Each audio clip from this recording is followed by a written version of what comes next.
Hammaga assalomu alaykum. Elyor Toshpo'latov YouTube kanalida sizlarni ko'rib turganimdan xursandman. Men oddiy bir odamman. Hozirda asosan marketing bilan va uy-joy sotuv bilan shug'ullanaman. Realtorlik bo'yicha sertifikatim bor. Hozirda asosan Musallim Group kompaniyasida uy-joylarni sotish va marketingini yurg'izish bilan shug'ullanmoqdaman.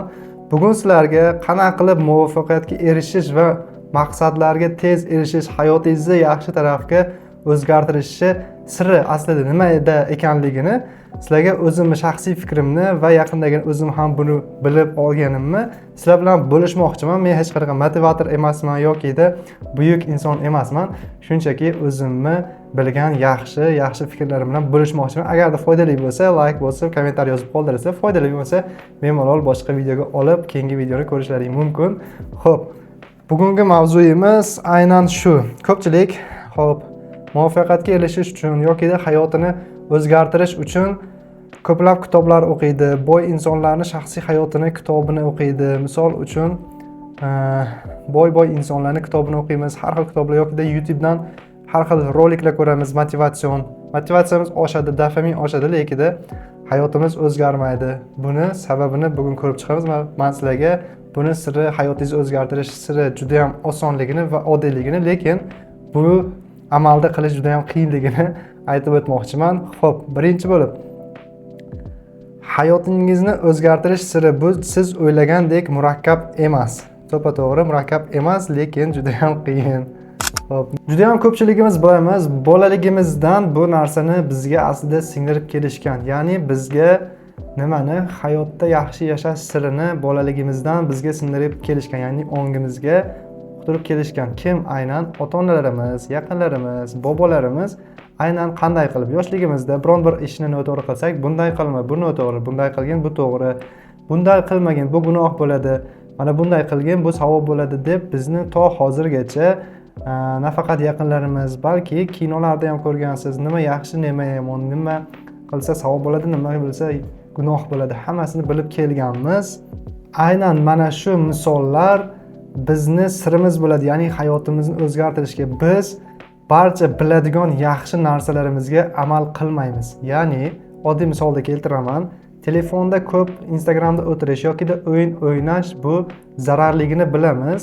Undan ko'ra kitob o'qish kerak, izlanish kerak, bilim olish kerak, o'z ustingizda ishlab rivojlanish kerak. Bu yaxshi ekanligini bilamiz, lekin amal qilmaymiz. Xo'p. Noto'g'ri ovqatlanish, yog'li ovqatlar va fast foodlar, gazli ichimliklar, shirinliklar, tort va hokazolar sog'liq uchun zarar ekanligini bilamiz. Albatta buning ichida ham spirtli ichimlik ham bor va chekish ham bor. Bularning hammasini zarar ekanligini bilamiz, lekin bunga ham amal qilmaymiz. Ya'ni bemalol iste'mol qilaveramiz. Undan ko'ra tabiiy mevalar, tabiiy ovqatlar, tabiiy sabzavotlarni yesak, organizmimiz uchun, sog'lig'imiz uchun foydali ekanligini bilamiz, lekin amal qilmaymiz. Hamma gap, ya'ni muvaffaqiyatga erishishning siri bu amalda ekan. Bilgan barcha yaxshi narsalarimizga, yomon narsalarimizga emas, yaxshi narsalarimizga amal qilsak, hayotimiz o'zgarishni boshlaydi. Ya'ni namoz o'qisak, amal qilsak, bu biz uchun savob, jannatga kalit ekanligini bilamiz, lekin amal qilmaymiz. Gunoh ishlardan tiyilish, zino ishlardan tiyilish yoki birovga yolg'on gapirish, birovning haqqini yeyish yomonligini bilamiz, lekin bularni ham ba'zan buzib qo'yamiz va amal qilmaymiz. Bu ham hayotimizni yomon tarafga o'zgartirishga olib boradi. Sport bilan shug'ullanish kerak.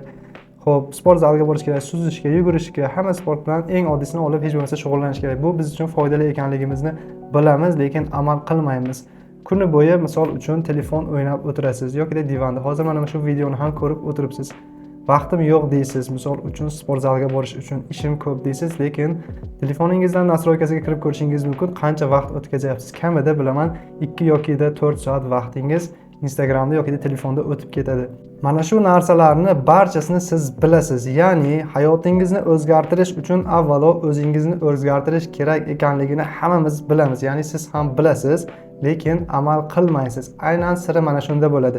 Ya'ni muvaffaqiyatga erishish uchun bilgan barcha narsalaringizni, sizga foyda keltiradigan yaxshi amallarni hammasini yozib chiqish kerak. Ya'ni bugundan boshlab mana shu yo'nalish bo'yicha o'zimni rivojlantirishni boshlayman. Sport bilan shug'ullanaman, to'g'ri ovqatlanaman. Instagramga kuniga kamida yoki ko'pida yarim soat yoki 1 soat kiraman xolos. O'zingizga cheklovlar qo'ying, sizga foyda keltirmaydigan narsalardan voz keching. mana shularni yozib chiqib amal qilishni boshlash kerak. To'g'ri, bu juda ham oson emas va tez bo'lmaydi.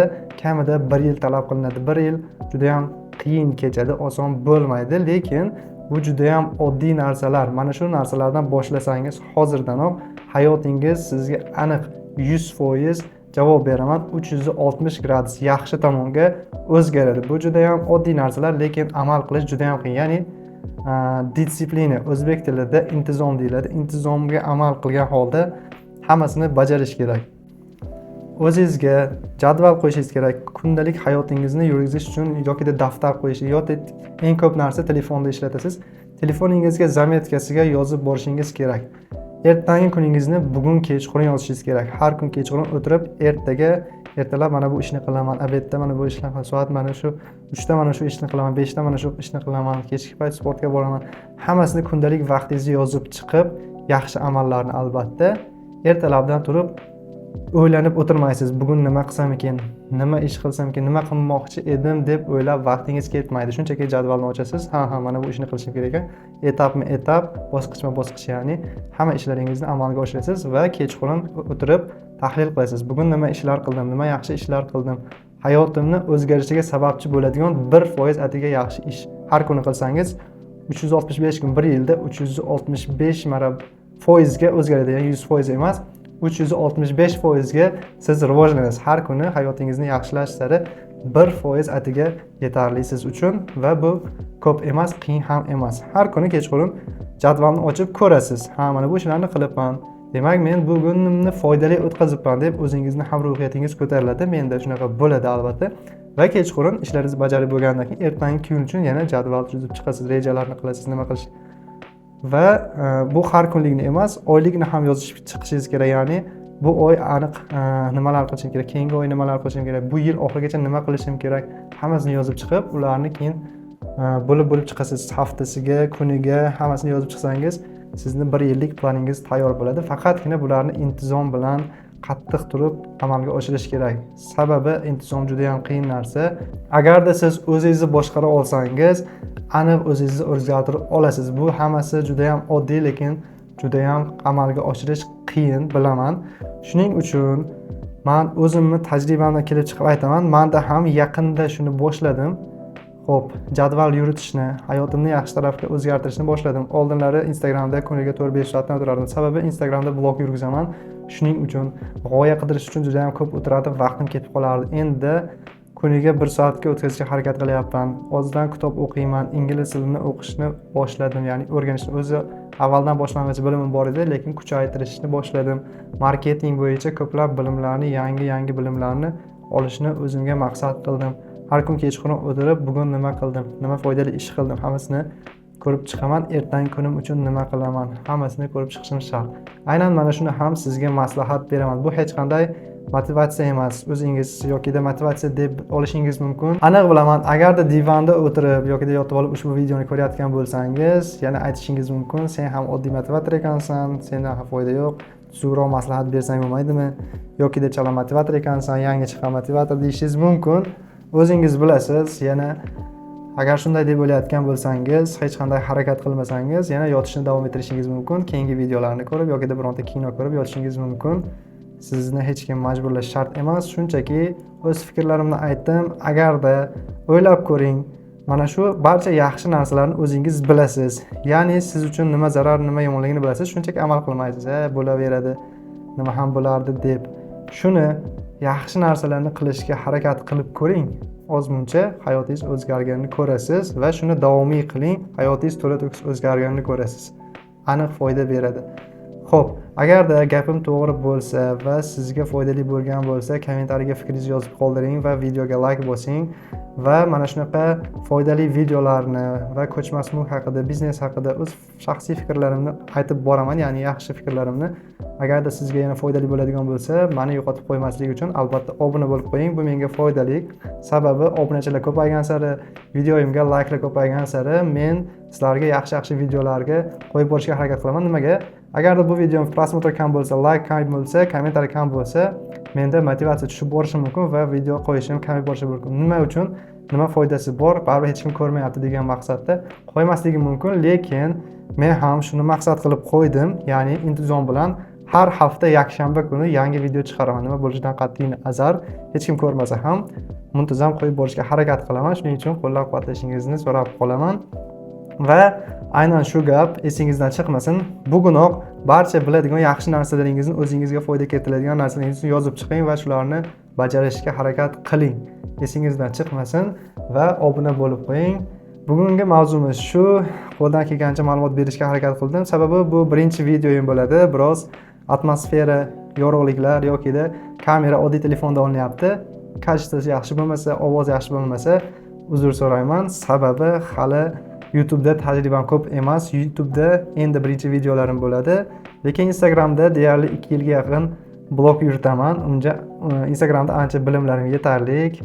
13,5 mingdan yoki 13,5 mingga yaqinroq obunachim bor. Prosmotrlarim yaxshi. Asosan uy-joy bo'yicha blog yuritaman. Shuning uchun YouTube'da maqsadli auditoriya o'tiradi, ya'ni bilim qidiradigan insonlar, hop, yaxshi insonlar, ya'ni dopamin yetarli insonlar, intizom bilan videoni oxirigacha ko'ra oladigan insonlar YouTube'da ko'p bo'ladi. Sababi Instagram'da bilasizlar, qisqa videolar shuni ham ko'rishga oxirigacha, ya'ni 3 daqiqalik, 2 daqiqalik, 1 daqiqalik videolar bo'ladi. 30 soniyalik videolarni ham oxirigacha ko'rishni ko'pchilik sabri yetmaydi. Shuning uchun Instagram'da sabrsiz insonlar, loqayd insonlar, dangasa insonlar ko'p bo'ladi, lekin YouTube'da o'ziga ishongan, dangasa emas, mehnatkash insonlar ko'p bo'ladi. Ular YouTube'da bilasizlar 10 minutlik, 1 soatlik, yarim soatlik, 3 soatlik roliklar bo'ladi. Oxirigacha ko'rib o'tiradigan, sabrli, toqatli, o'zini hurmat qiladigan insonlar bor. Shuning uchun YouTube'ga ham kirishga harakat qildim.